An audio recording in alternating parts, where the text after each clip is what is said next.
حبيبنا وشفيعنا وزخرنا ومولانا محمد صلى الله عليه وسلم وكافة الأنبياء والأولياء والعلماء والشهداء والصالحين وإلى جميع الأرواح المسلمين والمسلمات وإلى أرواح أبينا وأمنا. الفاتحة. أعوذ بالله من الشيطان الرجيم.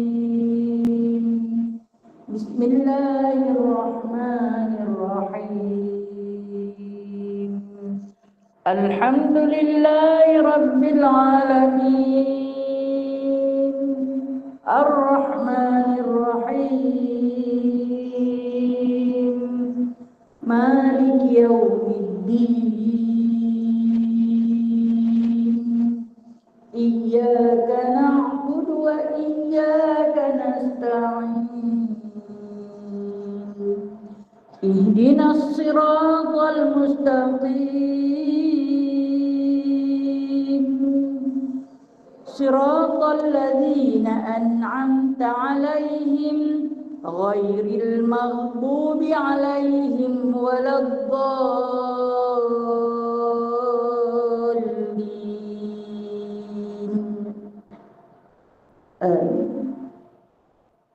أعوذ بالله من الشيطان الرجيم.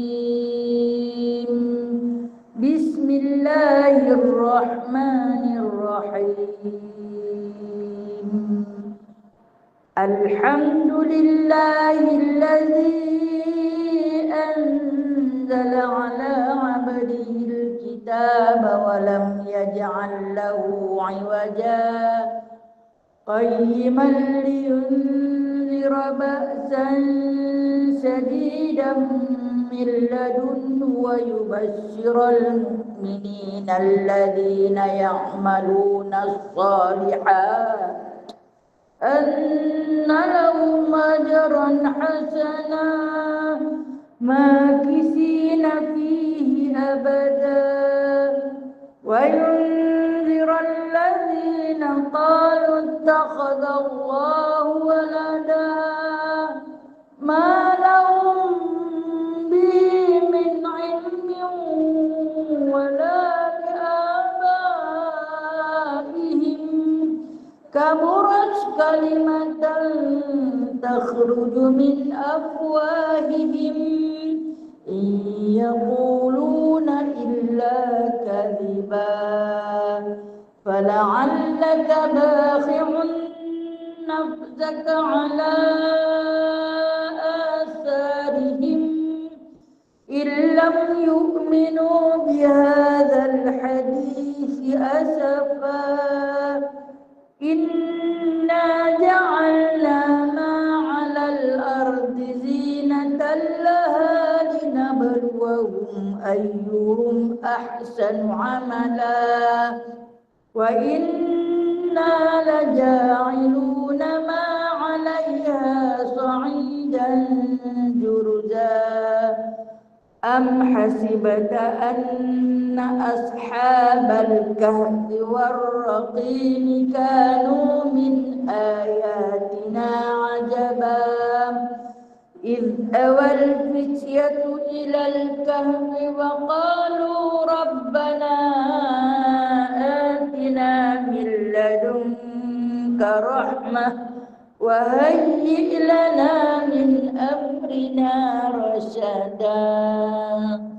سبحانك اللهم وبحمدك أشهد أن لا إله إلا أنت أستغفرك وأتوب إليك.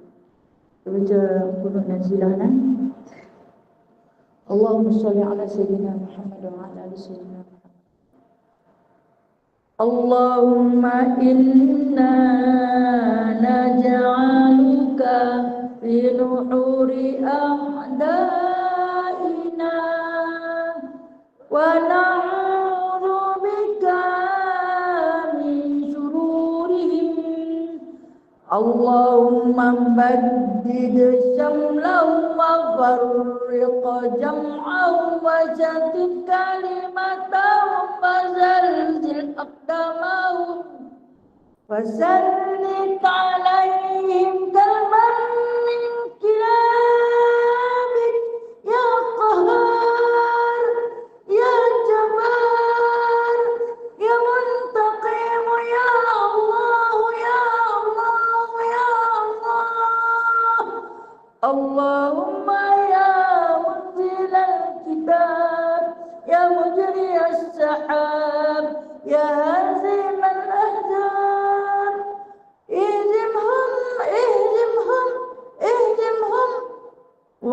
وانصرنا عليهم اللهم إنا نجعلك في نحور أعدائنا ونعوذ بك من شرورهم اللهم بدد شملهم وفرق جمعهم وشتت كلمتهم وزلزل أقدامهم وسلط عليهم كلبا من كلابك يا قهار يا جبار يا منتقم يا الله يا الله يا الله اللهم يا منزل الكتاب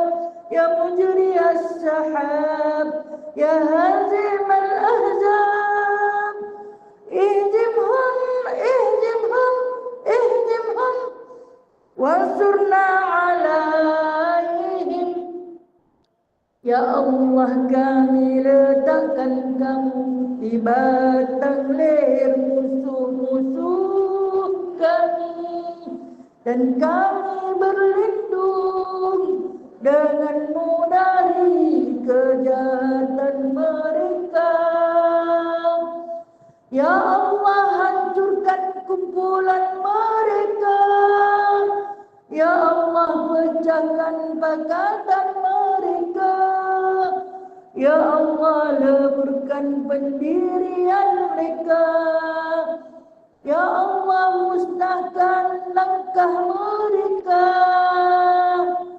Cengkamkan anjing-anjingmu kepada mereka.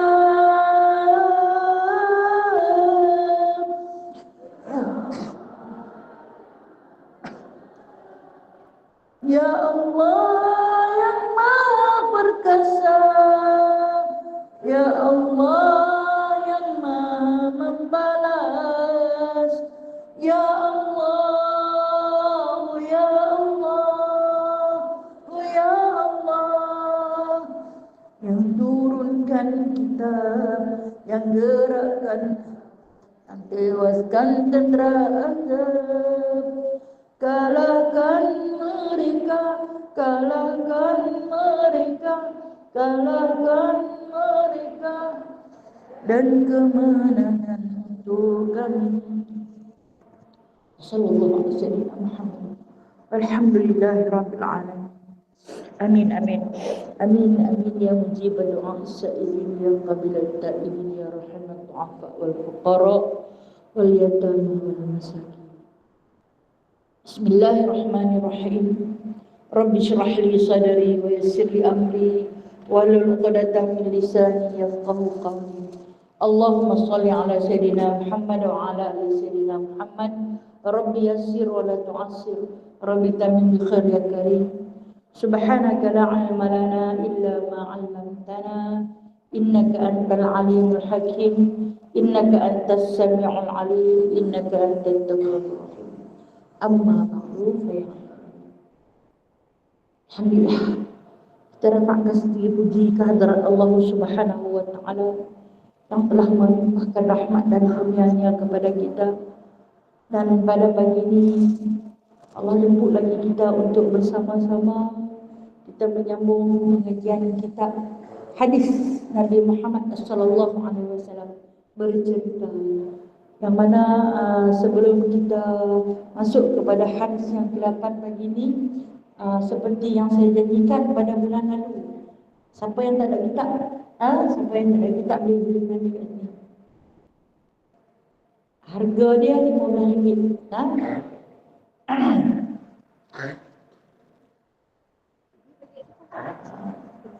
Baik, saya beli. Dia dah, jual dah. Jual tak main. Ada lagi tak? Ni ada lagi, ada lagi.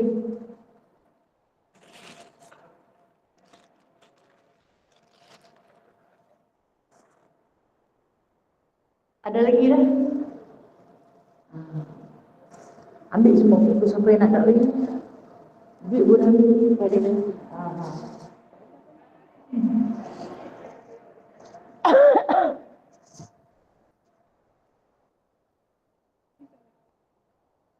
Murah plastik. Kasih tu. Ya.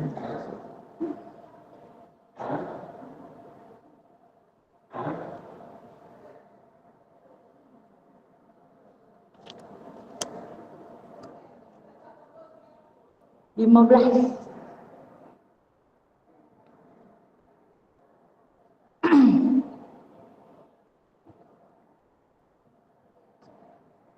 Baik, hadis yang ke-8 muka surat 32. Atas satu tajuk, Nabi Ibrahim alaihissalam bertemu Azar di hari akhirat.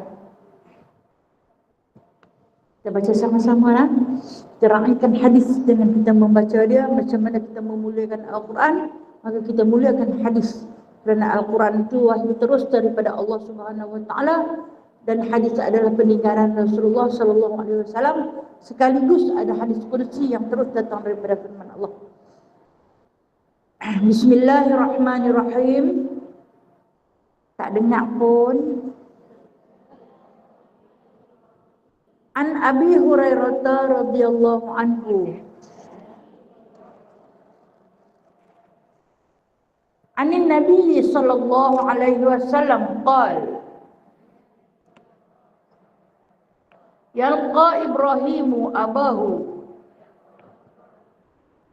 Azara yawmal qiyamah wa ala wajhi Azara qataratun wa ghabaratun fayaqulu lahu Ibrahim alam aqul laka la ta'sini fayaqulu abuhu fal yawma la a'sika fayaqulu Ibrahim ya Rabbi innaka wa'adtani alla tukhziyani yawma yub'atsun fa ayyu khizyin akhza min abi al-'abd fa yaqulu Allah ta'ala inni haramtul jannah 'ala al-kafirin thumma yaqul ya Ibrahim ma tahta rijlaika fayanzur fa idza huwa bizaykhin multikhin fayukhadhu biqawaimihi fayulqa finnar rawahu al-Bukhari. Hadis diriwayatkan daripada Imam Bukhari rahimahullahu taala, yang mana telah pun diambil cerita ataupun diriwayatkan dicerita semula daripada seorang sahabat yang diberi gelaran ataupun dikunyahkan oleh baginda sallallahu alaihi wasallam dengan nama Abi Hurairah. Kita tengok hadis ni yang bermaksud daripada Abi Hurairah radhiyallahu anhu, daripada Nabi sallallahu alaihi wasallam bersabda, Nabi Ibrahim akan bertemu dengan bapanya iaitu Azar pada hari kiamat nanti. Muka Azar kehitaman dan berdebu. Ibrahim berkata, saya pernah menasihati kamu agar tidak menolak ajaran yang saya bawa. Azar berkata, pada hari ini aku tidak akan membangkang lagi kata-katamu. Lalu Nabi Ibrahim pun berdoa, wahai Tuhanku, sesungguhnya engkau telah berjanji tidak akan menghinaku pada hari manusia dibangkitkan di hari akhirat. Tiada kehinaan yang lebih hina daripada bapaku, sangat jauh dari rahmat Allah. Allah berfirman, sesungguhnya aku haramkan syurga ke atas orang-orang kafir.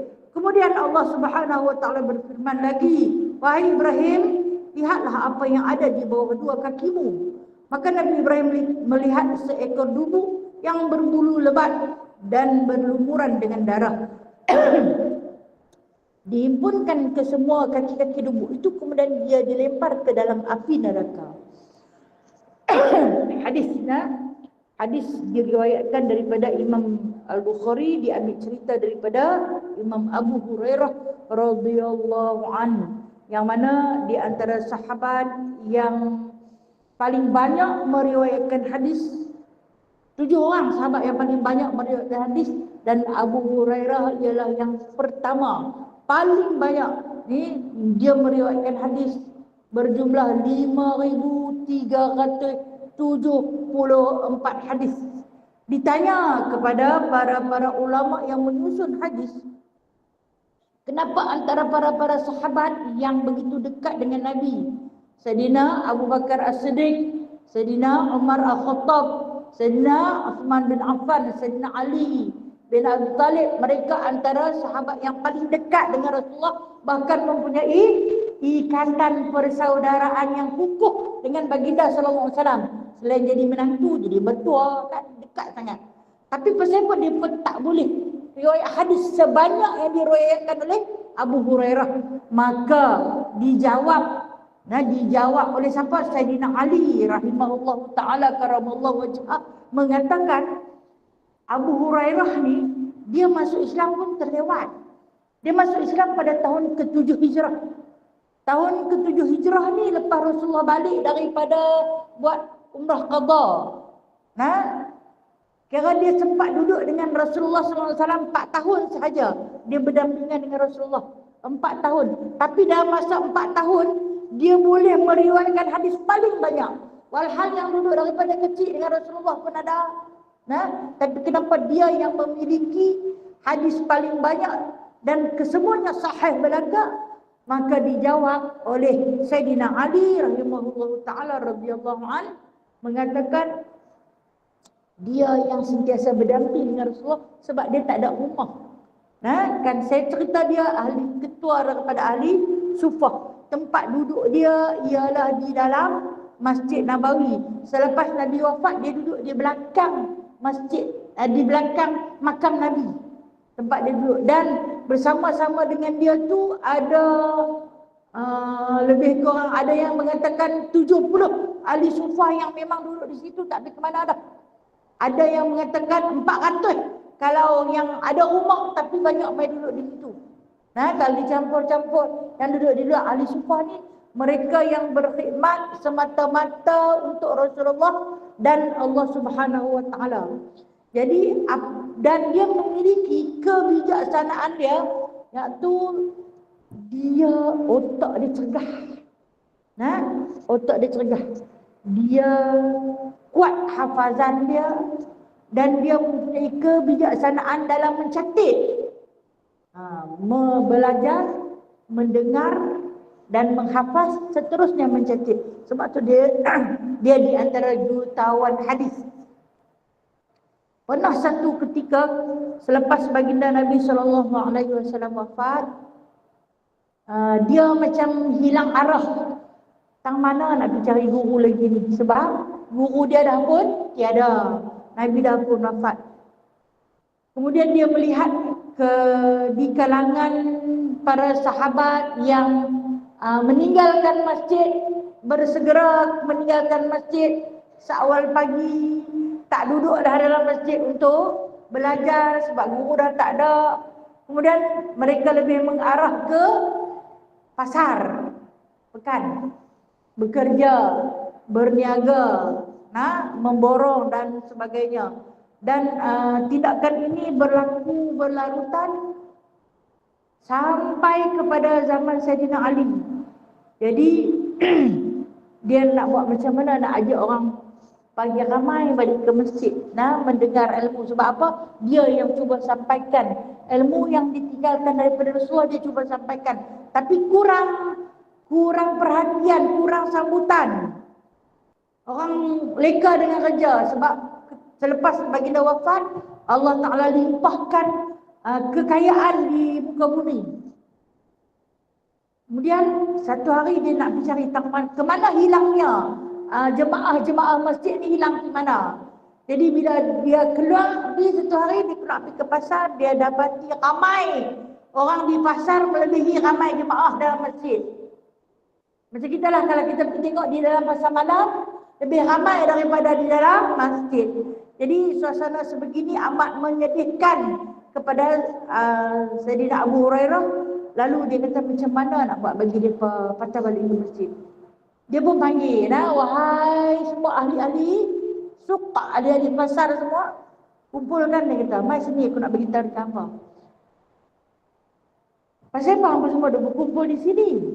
Dia kata di masjid orang sedang membahagikan harta pusaka. Banyak di masjid orang sedang bahagikan. Manusia kan ketika tu dah hati mula bertaut pada dunia. Harta apa wahai Abu Hurairah? Harta peninggalan Muhammad sallallahu alaihi wasallam. Banyak sangat sedang dibahagi, diagih-agihkan di masjid. Hak yang mana yang ada di pasar tu, hak yang sedang memborong, yang sedang berdagang, yang melelong, pembeli dan juga pemborong masing-masing lari ke masjid.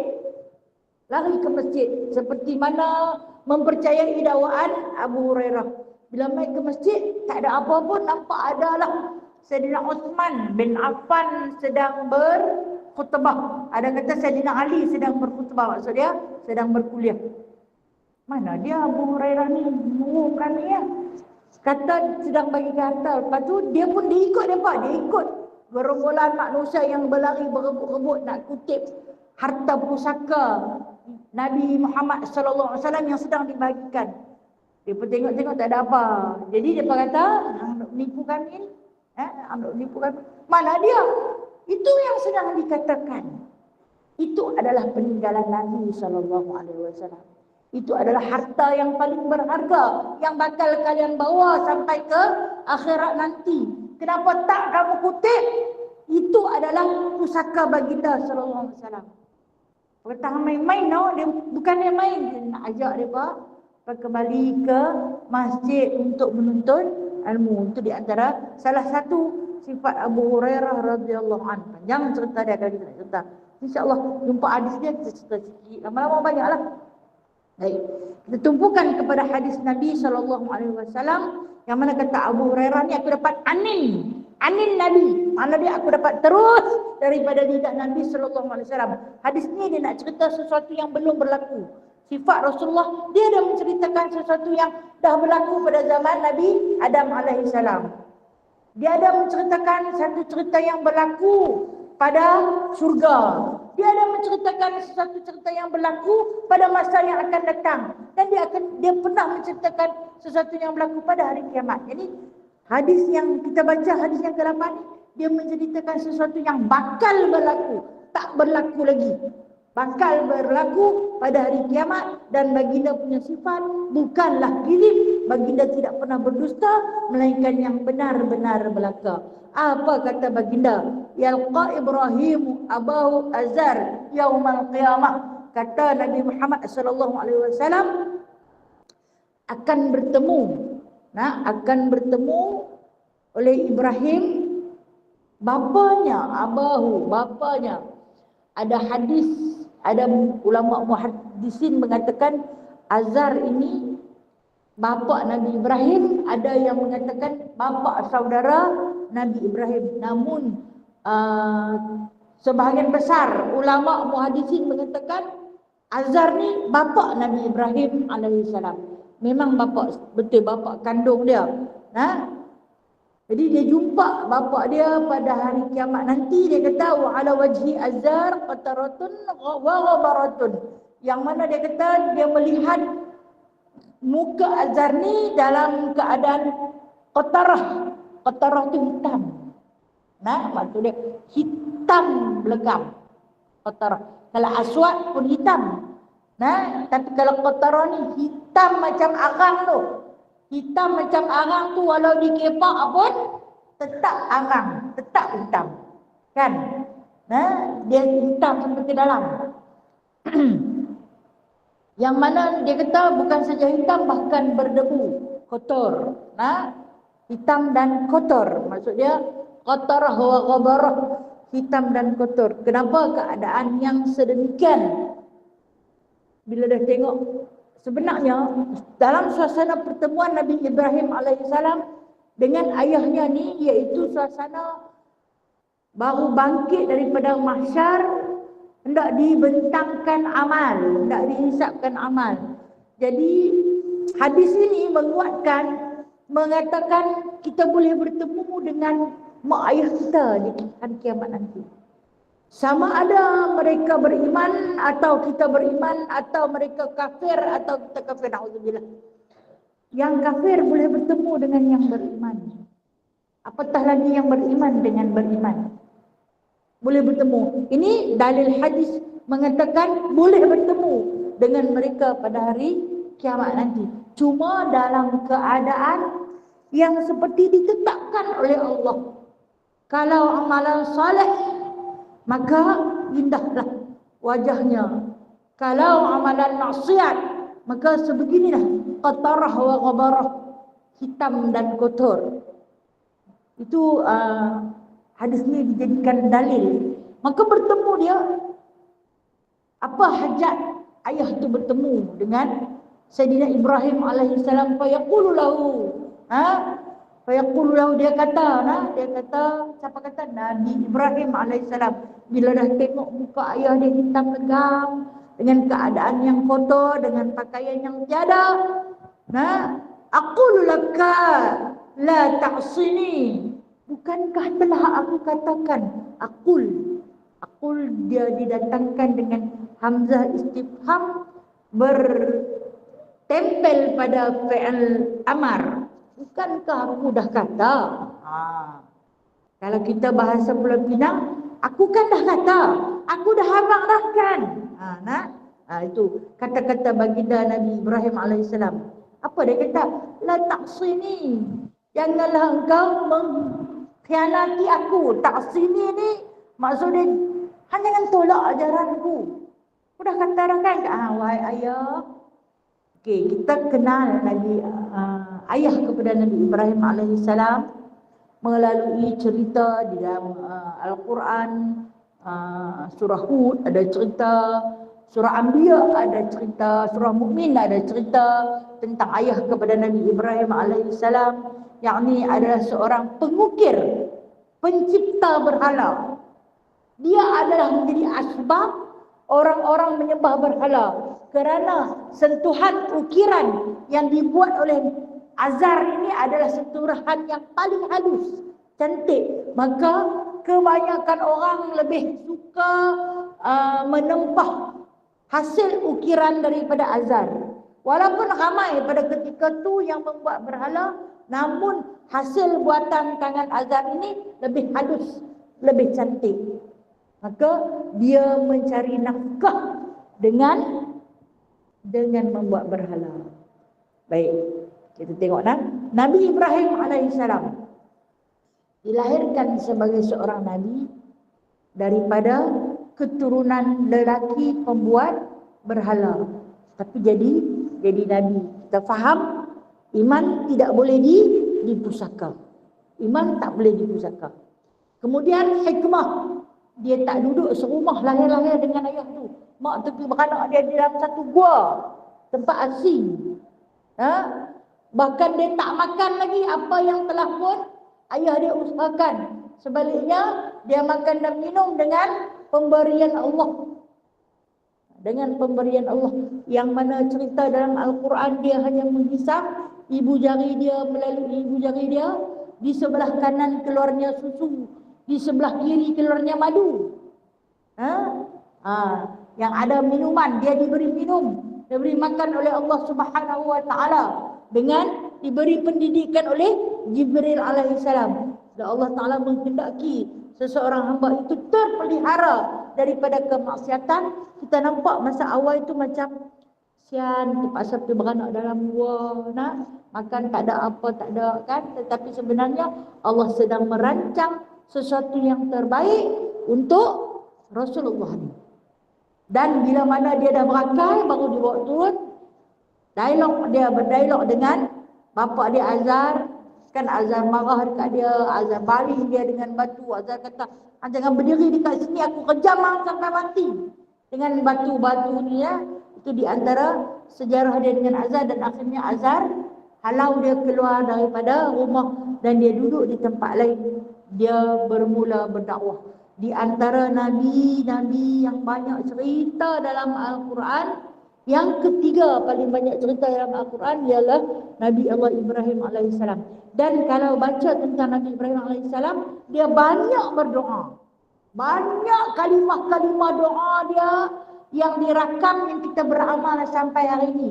Dan ada yang Nabi pesan, jadikan ini sebagai doa. Jadikan ini sebagai doa.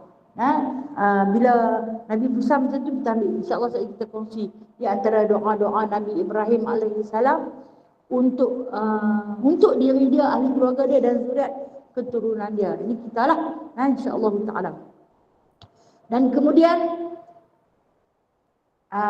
dia pernah menasihati Azar banyak kali, boleh kata setiap kali bertemu dia menasihati Azar, sampailah kepada saat dia dibakar. Nabi Allah Ibrahim dibakar. Dia tahu tak kata api itu sejuk? Dia tak tahu. Dia tidak tahu yang api itu sejuk. Yang dia tahu, api bersifat membakar, memanas sifat api. Jadi masa mereka ikat dia di pancang,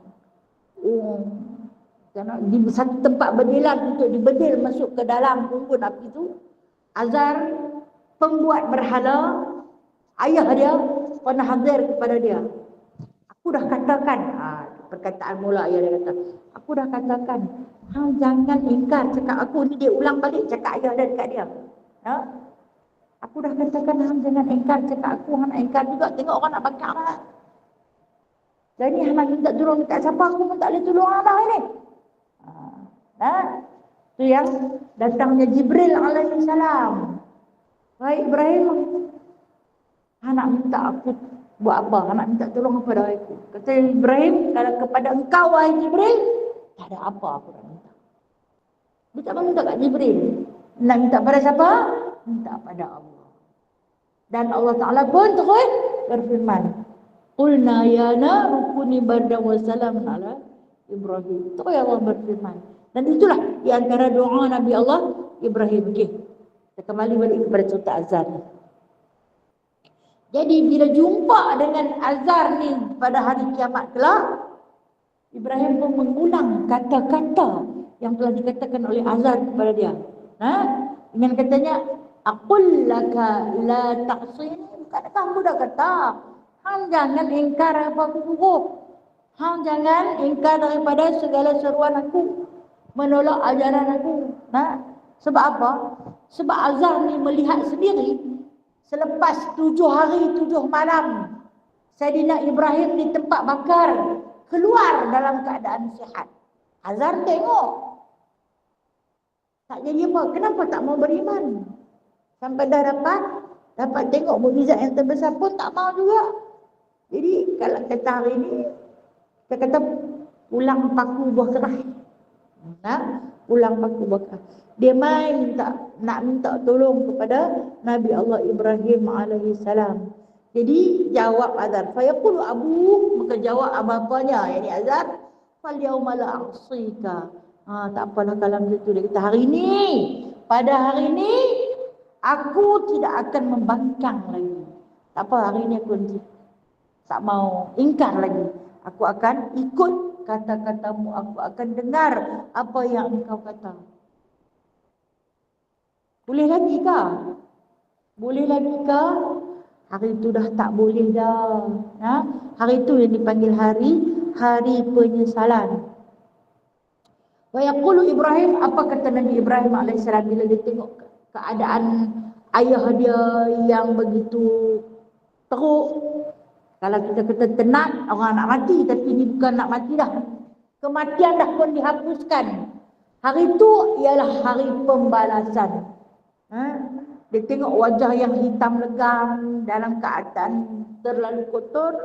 Lalu berkatalah Sayyidina Ibrahim alaihissalam terus bermunajat kepada Allah Subhanahu wa taala, ya Rabbi, wahai Tuhanku, innaka wa'adtani alla tukhzini. Dia terus minta kepada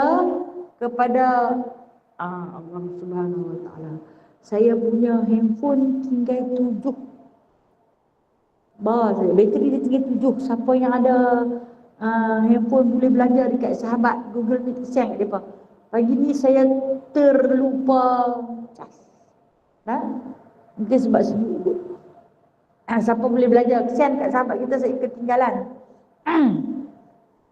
Baik, saya terus sambung. Yang mana dia kata, wahai Tuhanku, innaka wa'adtani, sesungguhnya engkau telah berjanji kepadaku, alla tukhzini yauma yub'atsun, bahawa engkau tidak akan menghina aku pada hari dibangkitkan nanti.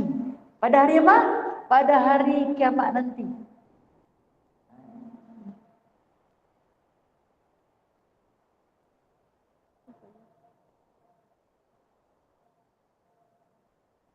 Salah, maaf dah.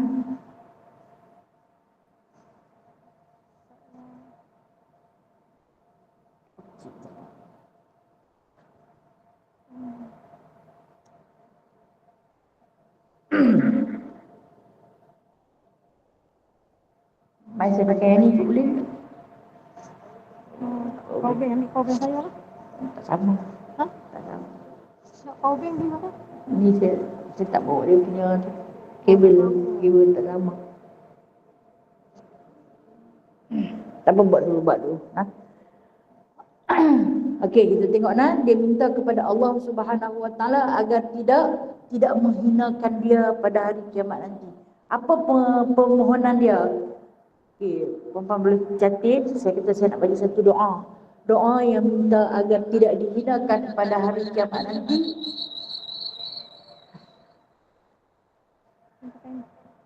Okey, doa minta agar tidak dihinakan pada hari kiamat nanti ada terdapat di dalam surah Asy-Syu'ara. Tulis surah Syu'ara.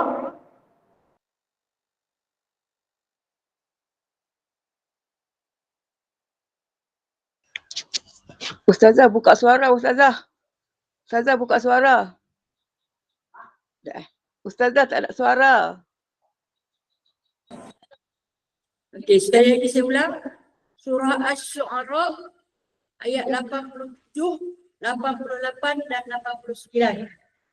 Ayat ni janji Allah Ta'ala tidak akan menghina seseorang itu pada hari kiamat nanti.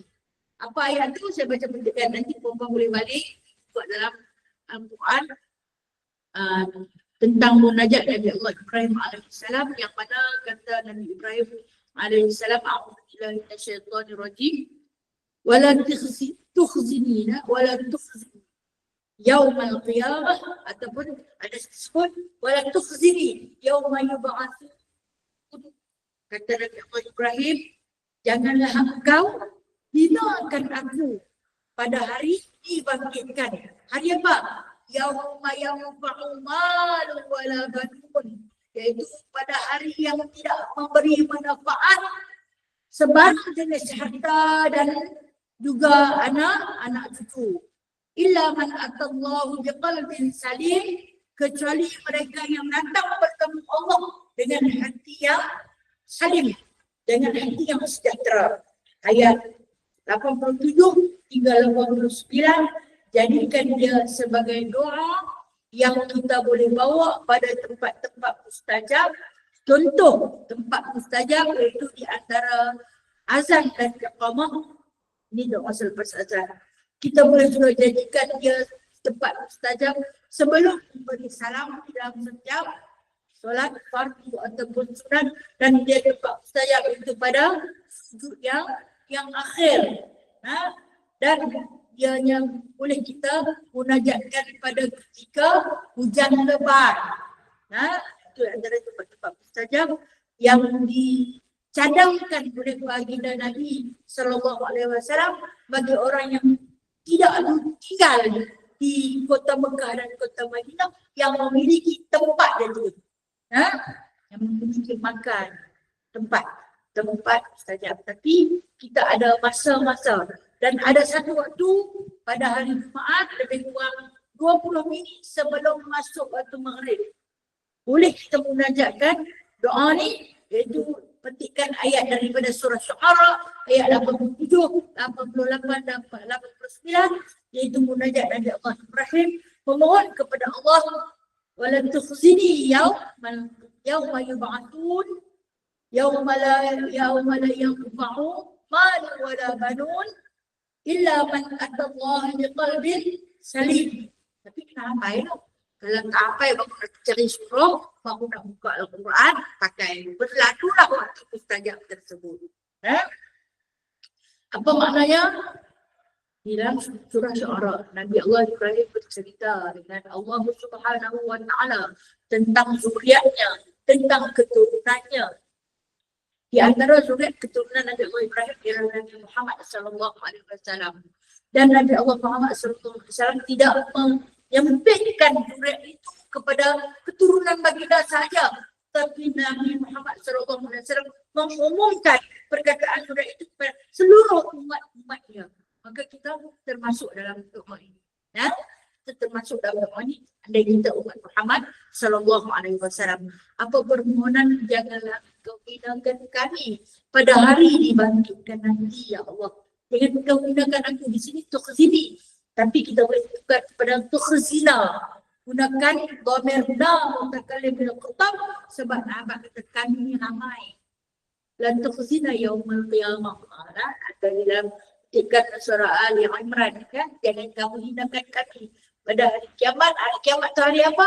Hari kiamat tu hari yang tak ada manfaat, yang tidak boleh membantu, harta sikit pun tak boleh tolong, begitu juga anak bina tak boleh tolong. Boleh balik. Jadi dia pun minta kepada Allah agar tidak dihinakan pada hari kiamat nanti. Jadi dia minta Allah, telah berjanji dekat aku, ya Allah, takkan hinakan aku pada hari ini. Betul kan saya kepada Allah? Benar. Allah Ta'ala tidak pernah mengkiri janji. Dan Allah Ta'ala kata Allah Subhanahu wa Ta'ala di sini, فَأَيُّ خِزْيٍ أَخْزَانٍ بِالْعَبْدِ. Dia tuntut janji dia kata, dia tuntut janji kepada Allah Subhanahu wa Ta'ala. Mana dia janji? Yang kau tidak akan menghinakan aku pada hari ini, wahai Tuhanku. Jadi dia kata Allah, hari ini memang tak ada hari kehinaan.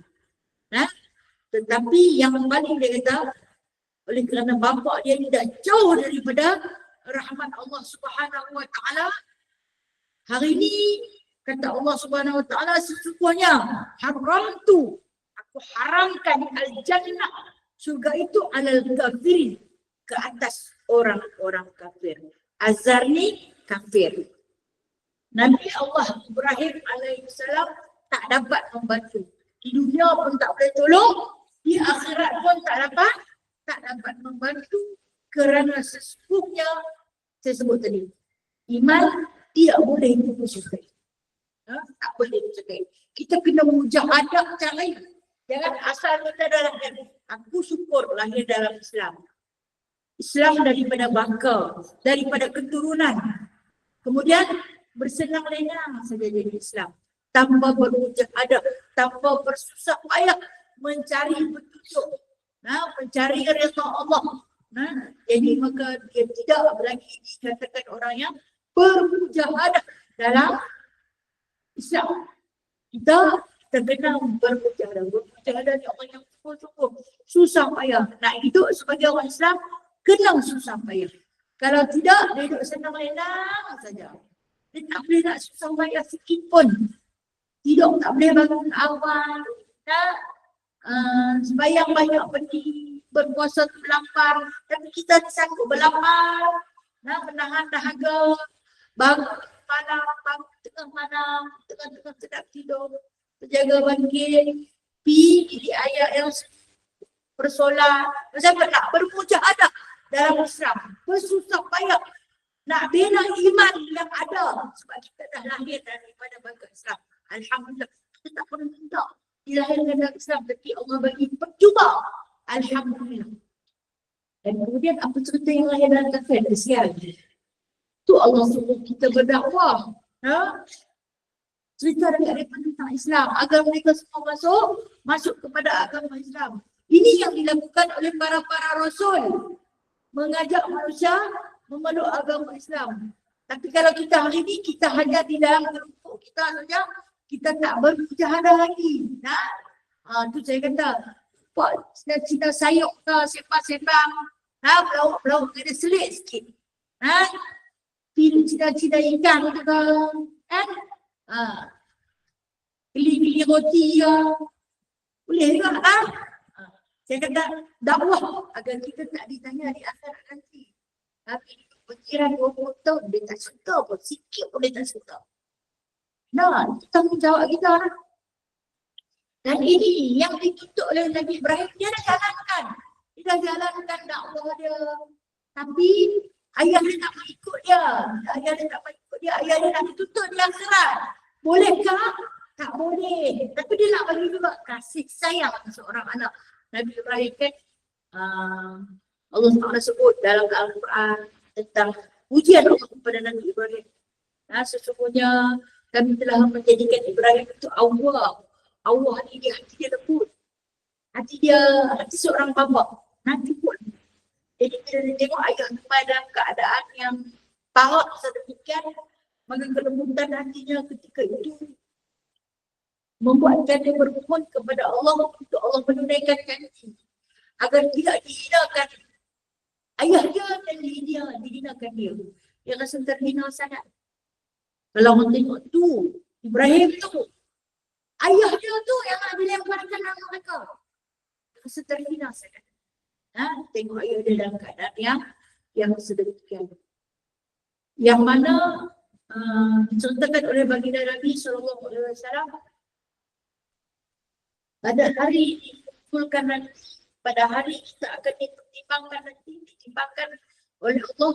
Kita dapat tengok, tu mak aku, tu ayah, itu anak-anakku, itu saudara aku, itu saudara perempuan aku, itu saudara lelaki. Kenal, semua kita kenal. Cuma keadaan kita yang berbeza-beza. Kata Nabi SAW. Kalau kata kita orang yang senang, kita akan dirayu oleh keluarga yang susah minta pertolongan. Minta tolong. Tapi kalau kita dalam keadaan susah, kita pula yang merayu minta pertolongan. Dan ketika ni diberi pengecaman seketika. Tengok kena isyak. Lepas tu Allah Ta'ala hilangkan. Hilangkan apa? Kita kena hilang. Jadi namun ada susah sangat. Untuk meraih kita. Tentang pandang apa itu? Allah akan hilangkan. Ini daripada hadis-hadis tadi sallallahu alaihi wasallam. Kita akan bertemu sama ada kita soleh ataupun kita tolak, kita akan bertemu di akhirat nanti. Alhamdulillah, biarlah kita jadi orang-orang yang beriman dan yang soleh. Kita berkumpul di akhirat nanti bersama-sama dengan mereka. Okay, kita kembali kepada hadis ni. Jadi bila Allah Ta'ala tersebut haramkan orang kafir ini ke syurga, kemudian summa yaqul, kemudian Allah Subhanahu wa Ta'ala berfirman. Yang di sini Allah Ta'ala kata, ya Ibrahim, wahai Ibrahim, ma tahta rijlaika. Apa yang ada di bawah kaki yang tu? Di bawah dua tapak kaki yang tu ada apa? Ada dia yang duduk tersembang, tersukuk di ujung kaki yang tu ada apa? Apa benda? Siapa dia? Fayanzur. Dia pun tengok. Nabi Allah Ibrahim melihat apa yang ada di bawah kaki. Apa dia melihat? Fa'idha huwa bidayakhin multarikh. Dia tengok tiba-tiba di bawah dia ada seekor tubuh. Di sini Bizayakhin multarikh maksud dia seekor binatang yang kotor, berdarah, yang kotor lagi berdarah, yakni yang berlumuran dengan darah. Maka ulama terus letak di sini nama dia lubuk. Nama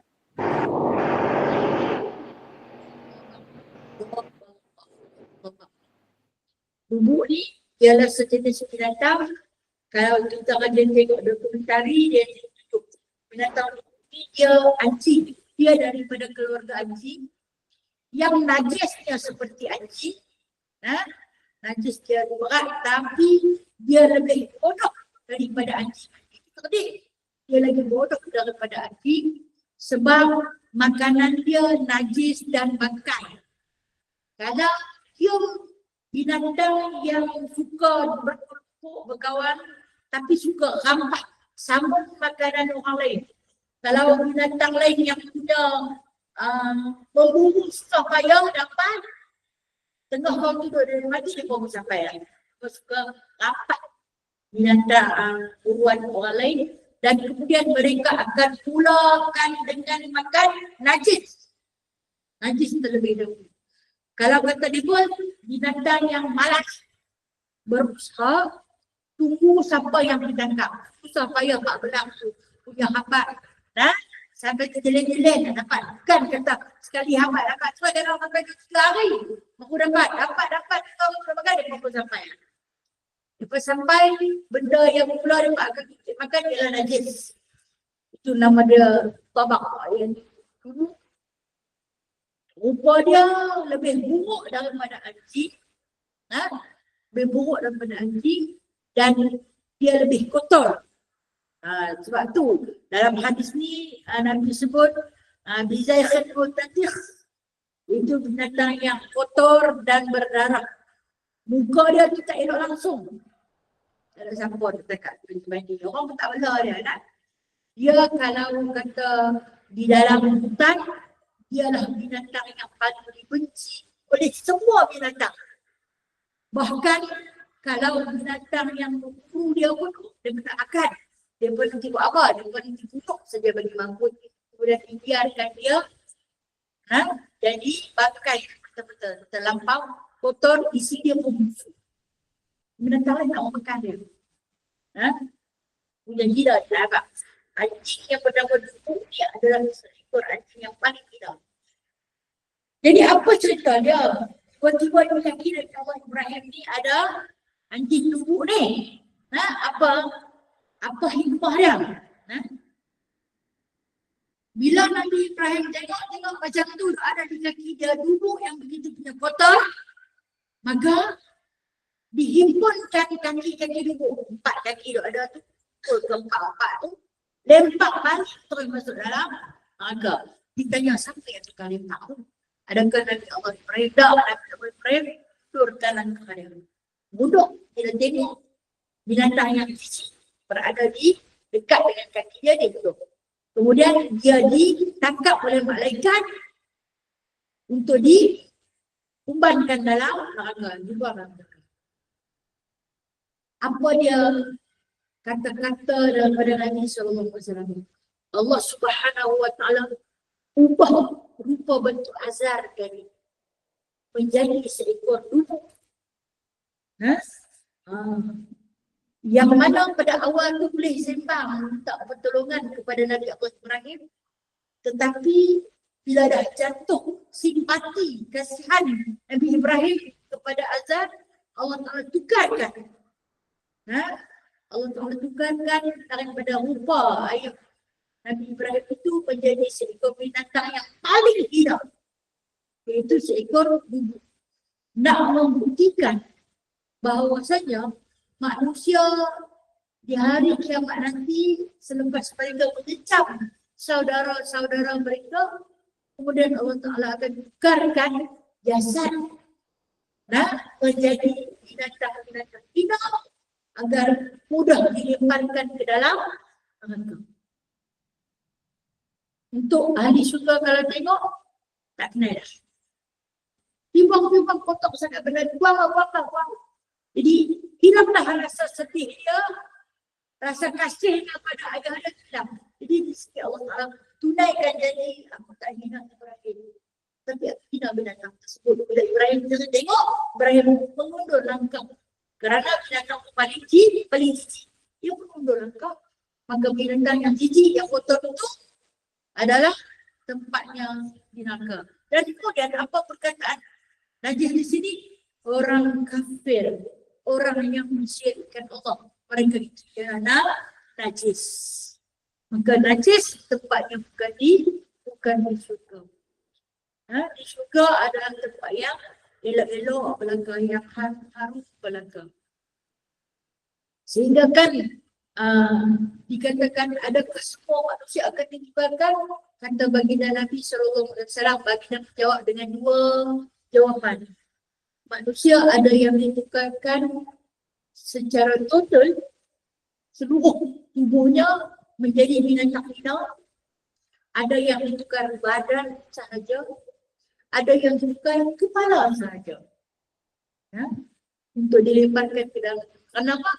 Kerana Allah Ta'ala nak hinakan manusia berdosa untuk dilemparkan ke dalam neraka.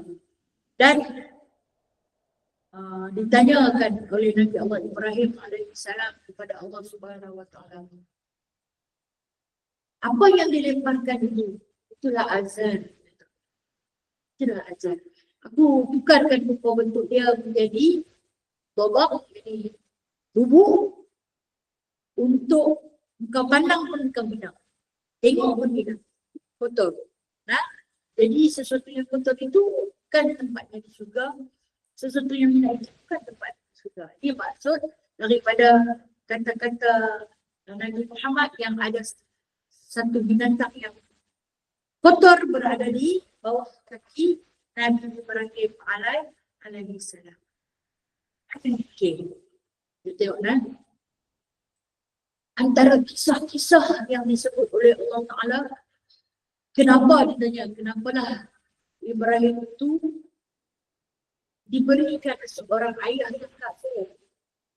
Walhal Allah berkuasa untuk memberi Nabi Ibrahim itu daripada zuriat lelaki yang beriman.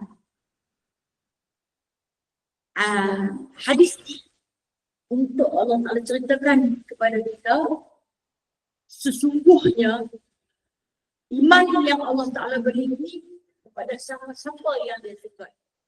Jadi dia nak suruh kita minta dekat dia, minta sungguh-sungguh yang kita selalu minta. Allah akhina bil iman, ya Allah hidupkanlah dalam beriman, wa amitna bil iman, matikanlah kami dalam beriman, wa hsyurna bil iman, himpunkanlah kami di padang mahsyar nanti bersama dengan orang-orang yang beriman. Wa adkhilna jannata ma'al iman, masukkanlah kami ke dalam surgamu bersama-sama dengan orang-orang yang beriman. Ini salah satu di antara munajat dari Allah Ibrahim alaihissalam. Masa dia nak suruh kita minta, kan nak suruh kita minta.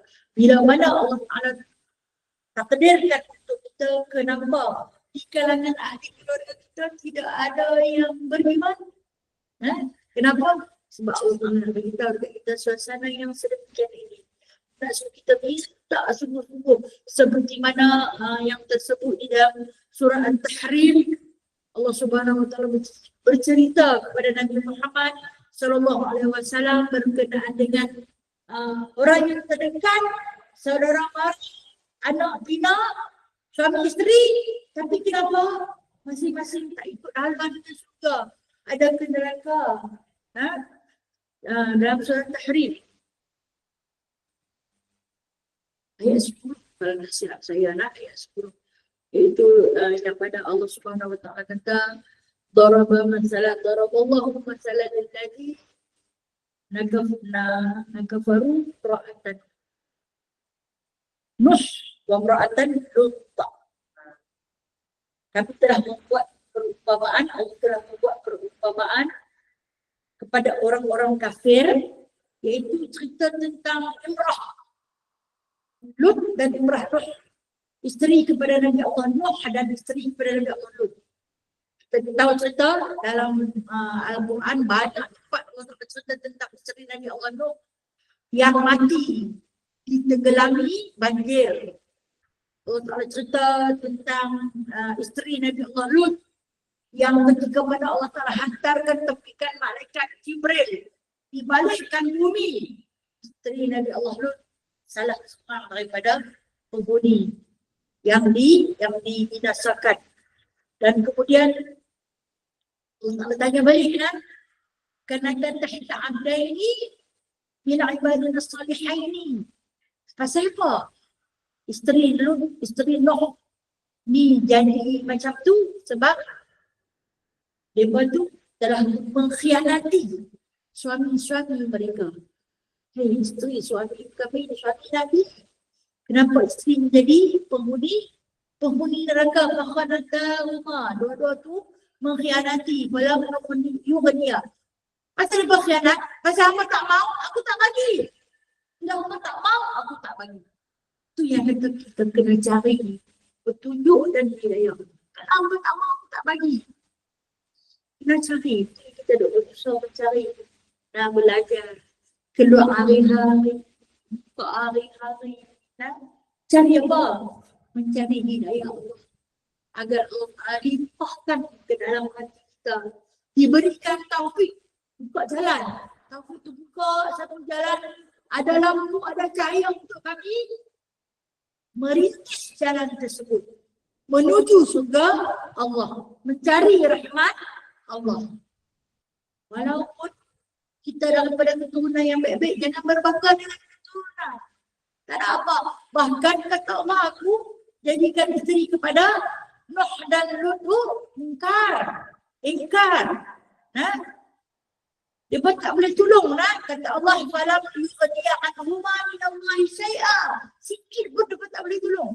Bila mana bangkit di hari kiamat nanti, jumpa anak isteri.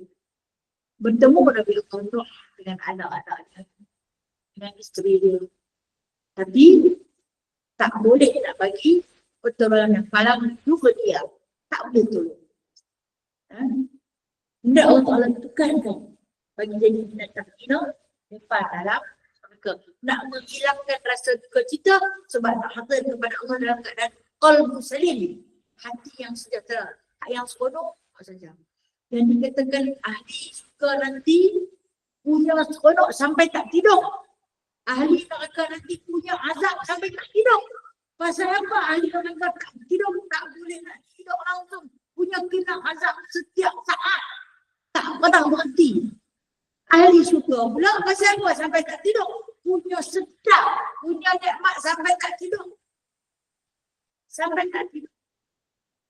Punya keramakan sampai tak tidur. Bukan nak ada yang tak. Kita di dunia ni kan nak makan lebih, saya nak pergi ke sini, saya nak terbiarkan, lepas tak nak boleh makan sampai tak mau makan. Anak tidur pun boleh tidur tapi tak tidur kerana terlampau nikmat. Kita ni nikmat di dunia tidur. Tidak. Nikmat paling terbesar di dunia ni tidur. Cuba tanya orang yang tak boleh tidur. Oh, dia susah dia tak pula. Boleh tahu. Dia orang tak kepala tak juga tapi tak ada tahu. Nah. Duk kerja-kerja. Nikmat paling terbesar ialah tidur. Itu di dunia. Tapi di syurga nanti Allah akan hilangkan rasa nak tidur. Sebab Allah mencampur nikmat yang tanpa henti. Sehingga kan manusia lupa tidur. Tapi itu tak letih lah. Mana ada perasaan letih? Jangan tempat seronok. Kita kalau kata di dunia ni kita tertidur, tak tahu, tak tengok Alena. Kan? Akan tahu pun tak tengok Alena. Kita akan ketinggalan. Benda baik atau benda buruk kita akan ketinggalan dengan sebab tertidur. Tapi di akhirat nanti di antara yang tiada tidur. Duduk dalam neraka pun tak tidur, duduk dalam syurga pun tak tidur.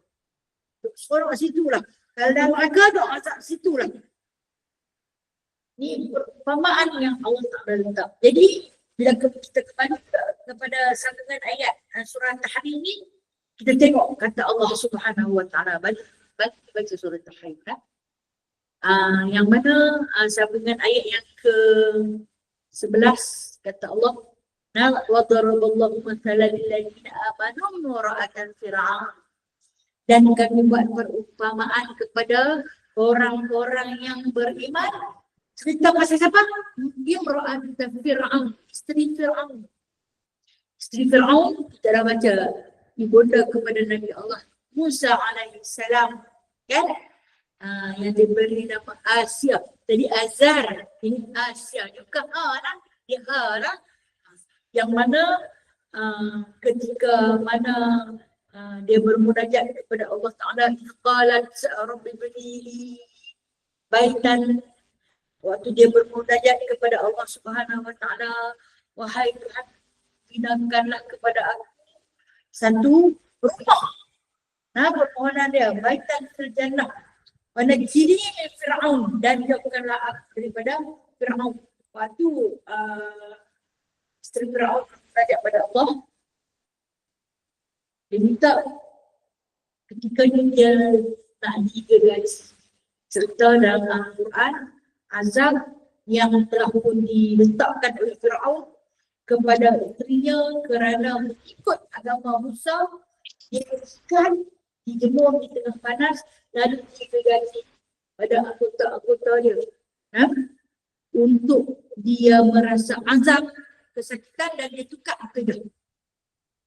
Tapi Sayyidatina Aisyah bertegas di atas pegangan akidahnya yang begitu kukuh. Dia hanya bermunajat kepada Allah, Rabbi bini, Allah binakanlah satu rumah untukku. Dibisikkan oleh malaikat Jibril alaihissalam, telah terbina satu mahligai dalam syurga untuk Sayyidatina Aisyah. Menajini Fir'aun, dan jauhilah aku daripada Fir'aun. Okey. Tadi kita baca hadis ni dan Ibrahim dengan Azar bapa dia. Tapi di akhirat nanti Aisyah tak ketemu dengan Fir'aun. Apa dia kita beri ambil pengajaran daripada hadis ni? Hang lagi hang Fir'aun pun kalau hang nak beriman, kalau hang cari syukur, nampak hang beriman nak kata. Kalau ada hang seorang Nabi pun, tapi kalau hang tak mau, hang tetap kafir. Hang akan dilibatkan ke neraka. Kalau suami hang seorang Nabi pun, tapi hang tak mau, hang nak jadi hingga, hang tetap akan ke neraka. Ini yang boleh kita ambil pengajaran daripada ayat Al-Quran dan daripada hadis yang dibacakan oleh Nabi Muhammad SAW. Kita jadikan dia sebagai satu pedoman dalam kehidupan, bahawasanya memang Tuhan itu tak boleh bersatu. Kena cari. Sebab itulah yang kita duduk pesan dekat anak-anak. Semayanglah jangan tinggal. Di tak mana pun. Semayanglah jangan tinggal. Dia nak pergi ke mana pun. Dia nampak dia nak pergi. Semayanglah jangan tinggal. Pesanan pertama. Sembahyanglah jangan tinggal. Sebab apa? Yang tu. Tiket nombor satu. Yang awal-awal akan ditanya. Di alam barzah nanti cerita tentang solat. Tanya bagi kita. Jangan tinggal solat. Jangan durhaka kepada Allah. InsyaAllah. Kalau dia ada dua benda tu sebagai pesanan ringkas. Dia baru main salam dengan kita. Kan biasa nak adukkan salam. Saya kita pesan dengan dia nak. Yang tinggal sebenarnya. Tak ada. InsyaAllah. Dua benda tu adalah bekalan yang cukup ampuh untuk dia pergi. Walaupun dia terbang sampai ke hujung dunia. Kalau ada dua pesanan dalam pada kita tu, itulah pusaka kita. Untuk dijadikan sebagai azimat dalam kehidupan. Kalau dia nak ambil, nak tingkat. Dan Nabi Muhammad SAW selalu jika mana kamu berdoa, jangan pernah tinggal untuk permohonan kepada zuriat kamu. Seperti mana Rasulullah tak pernah tinggal berdoa untuk seluruh umatnya. Begitu juga kita jangan pernah tinggal untuk berdoa kepada seluruh zuriat kita. Jadi, Wallahualam, keterangan hadis ini, Nabi Ibrahim AS dibesarkan di rumah Azar yang merupakan seorang tukang pembuat berhala. Para ulama berbeza pendapat tentang Azar. Ada yang mengatakan beliau adalah bapa kandung Nabi Ibrahim.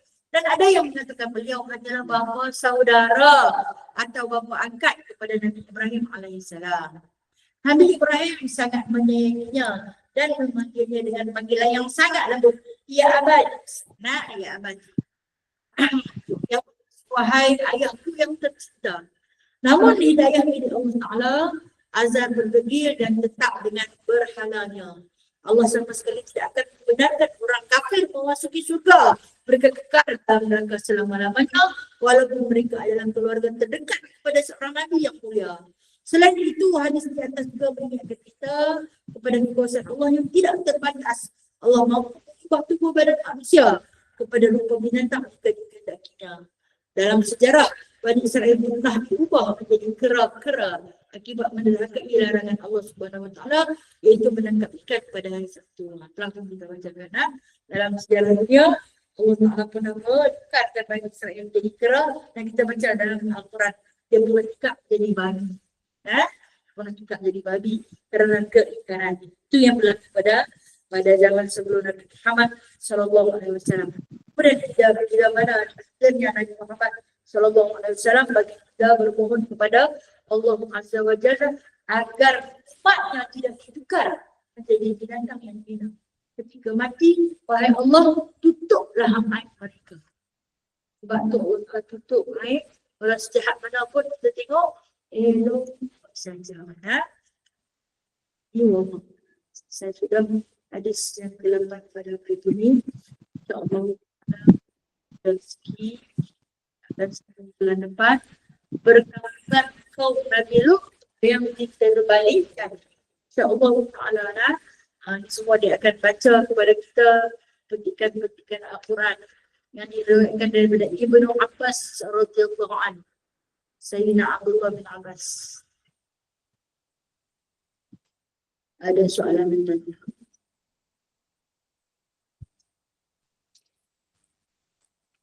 Selamat kembali Jar. Itu soalan tadi. Cuti dia berkata dalam kuliah, tak ada soalan. Ada soalan sahabat-sahabat yang bertanya. Okey, saya buka dulu. Kepada sahabat-sahabat lain ada yang nak bertanya? Assalamualaikum Ustazah. Assalamualaikum. Ustazah, betul kan macam kata orang yang meninggal kan, bila dia meninggal, bila masuk dalam kubur, dia akan berjumpa dengan saudara-saudara, sahabat-sahabat yang lain, dan mereka akan bertanya khabar macam mana keadaan orang di dunia, saudara-saudara mereka di dunia. Betul tak Ustazah? Terima kasih Ustazah. Baik. Terima kasih pada yang bertanya. Apakah benar ada yang menyatakan orang yang meninggal dunia, orang yang meninggal dunia masuk ke satu alam, alam yang kita sebut alam ketiga lah, alam barzakh, dia akan bertemu dengan orang-orang yang dah mati. Contoh kata ibu kita yang dah mati, kemudian kita mati, tak jumpa dah dia di sana. Untuk mereka bertanya khabar, tak sempat dah bertanya khabar. Tak sempat bertanya khabar. Abang apa cerita dia pun tak sempat nak bertanya. Tapi tak dinafikan ada kata-kata ulama, ini bukan kata hadis. Ada kata-kata ulama yang mengatakan berjumpa. Jumpa. Dia duduk bersebelahan, jumpa dengan orang yang mati tu, atau yang duduk berjauhan, itu kata ulama, kata hadis. Bertanyakan tentang keadaan mereka di dunia duk buat apa. Kawan yang mati tu lah, mereka duk enjoy dengan harta yang kau tinggalkan. Ataupun mereka sedang beramal soleh, selalu berwakaf atas namamu, selalu bersedekah atas namamu. Itu adalah pendapat para ulama. Namun wallahu alam, tidak ada hadis yang sahih yang menceritakan. Namun ada satu riwayat tentang kewafatan Sayyidatina Fatimah radhiyallahu anha ketika mana Sayyidina Ali radhiyallahu anhu meletakkan jasad Sayyidatina Fatimah ke dalam lahat. Kata Sayyidina Ali, aku melihat sepasang tangan yang putih sedang menyambut jasad tersebut, dan kena sangat bahawasanya sepasang tangan itu adalah tangan Nabi Muhammad sallallahu alaihi wasallam tentang menyambut Sayyidatina Fatimah. Itu Nabi nak sambut beri dia, ini kita. Jadi wallahu a'lam, saya tak boleh beri jawapan secara tepat, tapi ada kata-kata ulama yang sedemikian. Bermakna saya tak nafikan kata-kata ulama sebab saya bukan ulama. Jadi bila ada tu, nak percaya 100% pun tak boleh, nak tolak 100% pun tak boleh. Cuma kita faham sahaja. Okay, Rahmah. Terima kasih Ustazah. Ada soalan lain? Kadang kita begini ajar, ini aja sedikit perkongsian aja, bermusafir jauh ke tempat-tempat dia, dan sila aja. Ada mikrofon lah. Assalamualaikum Ustazah. Alhamdulillah. Alhamdulillah. Ustazah, saya orang yang ke Hadi Mama bersama suami. Saya Tahniah aja. saya kesempatan ziarah Nabi Allah yang telah besok dari Alika dan juga yang berikutnya soal saya juga dari istri jadi dengan makan semua opsi ini rumah Nabi Hasanah pun tidak boleh orang maka bilang tidak ada lebih di dunia atau ada fokus pada orang tapi dia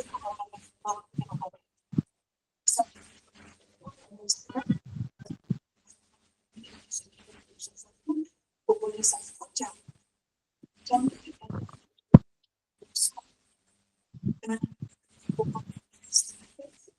bila program tidak dapat yang menjadi tidak betul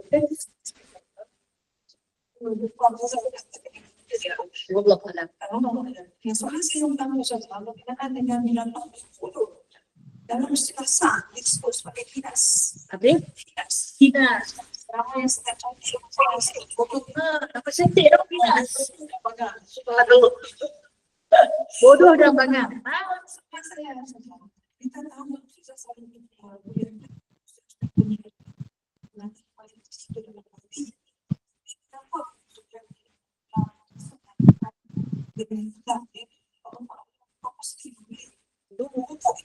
Kenapa tadi tak bagus? tapi kebenaran lebih hitam itu Soalan pertama. Okey, baiklah. Saya jawab dulu soalan pertama. Kalau kita tahu binatang yang paling hina sampai Allah Ta'ala letak pokok Allah kat dia tu, nanti dah mati. Kan? Tapi kenapa penghinaan Allah di dalam hadis yang kita baca ni diletak pada dumpuk? Kan saya kata dumpuk ni dia lebih dahsyat daripada anjing. Jadi dia punya penghinaan yang Allah Ta'ala letak tu sebab dia memang makan najis terlebih dahulu sebelum dia makan bangkai. Berbanding dengan bayi, berbanding dengan bayi. Allah Subhanahu Wa Taala hinakan dia. Dia kadang-kadang dia makan najis juga. Bayi pun dia makan najis juga. Dia makan, tetapi dia sebenarnya lebih suka makan sayur daripada makan najis. Nah, bagi dia lebih suka makan sayur daripada makan najis. Okey. Kira kalau kita kata lebih baik sikit lah. Bila tak ada makanan, tak boleh makan teh. Tapi ni sebelum dia terjak pada makanan dia akan makan najis tau. Dia akan sampai sebab bagi dia benda yang paling sedap dalam hidup dia ialah najis. Dia akan makan najis tu. Itu yang dikatakan, saya tengok dalam dokumentari binatang, dia pernah tangkap manusia, dia makan, dia akan pergi kepada bahagian tempat gelap najis. Dia nanti cari najis dulu, dia makan najis dulu. Dan kemudian bila dah habis najis, baru dia akan ikuti dengan daging yang lain. Itu hina, terlalu hina. Maka penghinaan tu Allah Ta'ala perumpamakan orang kafir ni, Allah Ta'ala akan hinakan dia sampai macam tahap butuh. Dia kecil. Ya? Itu kita boleh letak darabah masalah. Perbandingan Allah tentang kehinaan tentang antara bagi dan okay. Terima kasih Ajar. Okey, soalan yang kedua adalah berkenaan dengan semua saya tanya dalam soal ayat 1 Nabi Ibrahim dan Nabi dan setelah Muhammad bin Quraisy berada di Syam dan juga di negara disebut Palestin sekarang. Bumi Nahdlatul Ulama disebut oleh Syekh Hasim sebagai bumi Israel. Saya tak tahu apakah yang kita katakan dalam Islam. Kalau kita katakan bahawa satu kita kawan, orang itu akan kocok dengan rutin, dan kita akan kocok negara kita pada kita kenal. Tapi itu Palestin, apa yang kita katakan sebagai satu kebenaran. Okey, baik. Terima kasih ya. Kita nak tengok perkataan yang dikatakan sentuh kemenangan. Nah, kalau ini kita sama-sama kembali kepada surah Mukminun. Qad aflahal mu'minun. Cerita Allah Subhanahu wa taala tentang orang yang berjaya, orang yang menang. Di kalangan orang beriman, siapakah yang paling menang? Allah Taala jawab, alladzina fi salatihim khashi'un. Yang pertama, orang yang dikatakan orang yang menang ni, orang yang berjaya ni, ialah orang yang di dalam sembahyangnya khusyuk. Itulah orang yang paling berjaya. Bukan kejayaan itu bukan diukur pada negeri yang dia tawan, pada takhta yang dia duduk, pada pangkat yang dia berolehi. Tetapi kemenangan seseorang itu, kemenangan sesuatu kaum itu diukur pada alladzina fi salatihim khashi'un. Dan diulang lagi, alladzina fi salatihim yuhafizun. Yaitu orang yang berjaya, orang yang paling benar, yang boleh memelihara yuhafizun salatihim, memelihara solat mereka itu. Baik, kita tengok dalam suasana Palestin yang gawat, makin susah lagi dah, dengan kebuluran yang semakin meningkat. Manakah kemenangan? Dalam susah payah hampa nak jaga sembahyang tak? Wahai orang-orang Palestin yang dalam keadaan susah payah ni, hampa nak jaga tak sembahyang tu? Oh, kami tak ada sembahyang, kami dalam perang kena sembahyang. Kami tak ada sembahyang, kami dalam keadaan lapar, kami tak boleh khusyuk. Kena jaga. Kalau kamu nak benar-benar berjaya. Ini jawapan. Kalau nak menjadi orang yang berjaya, jaga solat. Jaga kekhusyukan. Jaga kekhusyukan. Kemudian Allah sebut dalam surah Mukmin, cerita tentang aflah hadis, kejayaan yang bakal kita perolehi selepas kita jaga solat kita jaga kekhusyukan kita jaga zakat kita, harta kita, rezeki kita. Okey, kita tengok di kalangan, kalau hari ini kita tengok orang Palestin, mereka kebuluran. Mereka nanti terpaksa berebut tak ada makanan. Berebut makanan. Yang mana yang kuat akan dapat banyak. Dapat banyak, ambil banyak. Ada yang berebut, balik untuk ahli keluarga sahaja. Dan untuk yang agihkan, kita ambil kita dulu. Kita agihkan kepada mereka. Selagi masih bersisa sedemikian, belum lagi dinamakan berjaya. Belum lagi dinamakan menang. Apabila berlaku ketirisan di dalam menunaikan amanah. Apabila manusia itu khianat, maka berlakulah ketirisan, kebocoran dalam menunaikan amanah. Maka belum lagi menang, belum lagi berjaya. Sampai bila baru nak menang ni? Tunggu, Allah Ta'ala akan hapuskan habis semua. Akan hadir satu kejayaan. Apabila di dalam hati manusia itu benar-benar hanya ada Allah dan Allah semata-mata. Dia tak fikir pada diri dia seorang saja. Kadang bila dah dapat duit banyak, tengok duit main banyak, kan orang pakak derma bagi banyak, dia keragu mata. Bagi tak habis, bagi setengah. Kan? Bagi setengah. Setengah lagi digunakan untuk kepentingan mereka yang tak dinafikan. Berlaku pada hari ini. Tak dinafikan. Terutama yang menerima amanah. Mereka belum lagi berjaya. Itu maksudnya jawapan Allah Ta'ala letak dalam Al-Quran. Kan orang yang paling berjaya, ingat, jaga sembahyang, jaga khusyuk. Orang tu paling berjaya. Kalau tidak, kita tak gagal situ lah. Kita masih lagi dalam kegagalan. Wallahu a'lam. Terima kasih Hajar atas perkongsian cerita tentang Nabi Muhammad. InsyaAllah kalau ada masa kita share sama-sama cerita pasal Nabi Muhammad.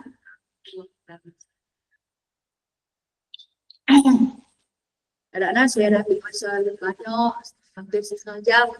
Masa puan-puan yang saya ambil hari ini, saya pun dihalalkan.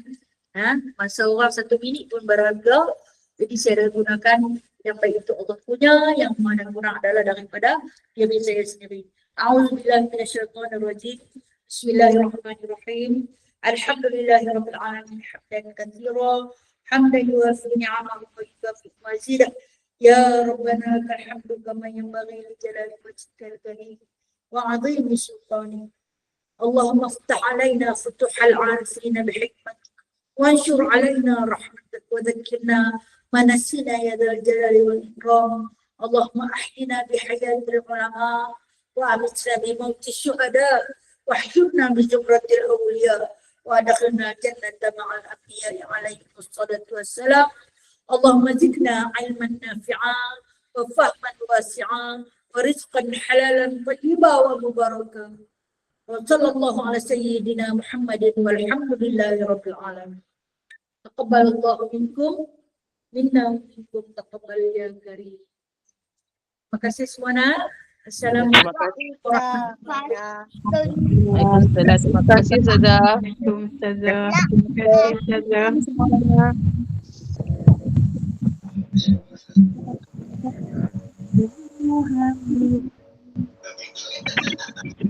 Ini.